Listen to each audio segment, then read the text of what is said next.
कहानी की शुरुआत होती है एक सुंदर और शांत गांव से।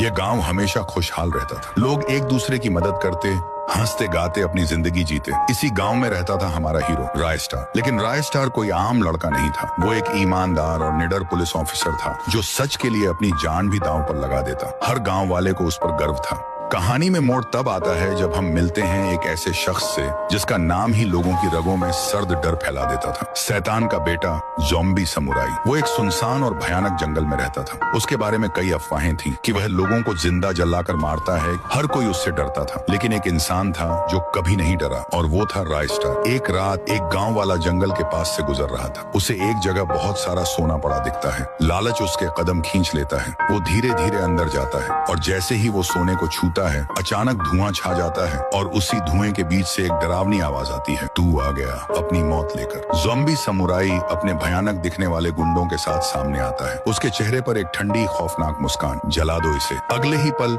उस आदमी की चीखें अंधेरे में गूंज उठती हैं। उसे जिंदा जला दिया जाता है। अगली सुबह गांव के पास उस आदमी की जली हुई लाश मिलती है। डरे सहमे लोग राय स्टार को बुलाते हैं। राय स्टार मौके पर पहुंचकर लाश देखता है। उसकी आंखों में गुस्सा भर जाता है। हे भगवान, ये तो मर्डर है। एक गांव वाला धीरे से कहता है, सर इसके पीछे और कोई नहीं, वही ज़ॉम्बी समुराई है। राय स्टार सब समझ जाता है। उसका दिमाग एक प्लान बनाता है। फिर वही जागती मौत। एक और आदमी उसी रास्ते से जंगल की ओर जाता है। उसे भी सोना दिखाई देता है। जैसे ही वो सोने के पास पहुंचता है, धुएं का तूफान। फिर से वही डरावना माहौल और उसी धुएं में से ज़ॉम्बी समुराई अपनी पूरी फौज के साथ बाहर आता है। लो, एक और शिकार, अब तुझे भी जिंदा जला देंगे। लेकिन इस बार आदमी डरने की बजाय कहता है, तू क्या मारेगा मुझे? तुझे पता भी है मैं अकेला नहीं आया। ज़ॉम्बी समुराई हैरान होता है, कौन? तभी हवा में एक झटका होता है, बिजली चमकती है और आसमान से उतरता है आग का फरिश्ता, राय स्टार। ज़ॉम्बी समुराई हंसता है, तुझे क्या लगता है तू इसे बचा लेगा? राय स्टार की आंखों में ज्वाला जलती है। ना सिर्फ इसे बचाऊंगा बल्कि तुझे भी उसी अंदाज में खत्म करूंगा। और फिर पूरा जंगल धुएं और आग से भर जाता है। दोनों एक दूसरे के खून के प्यासे। लेकिन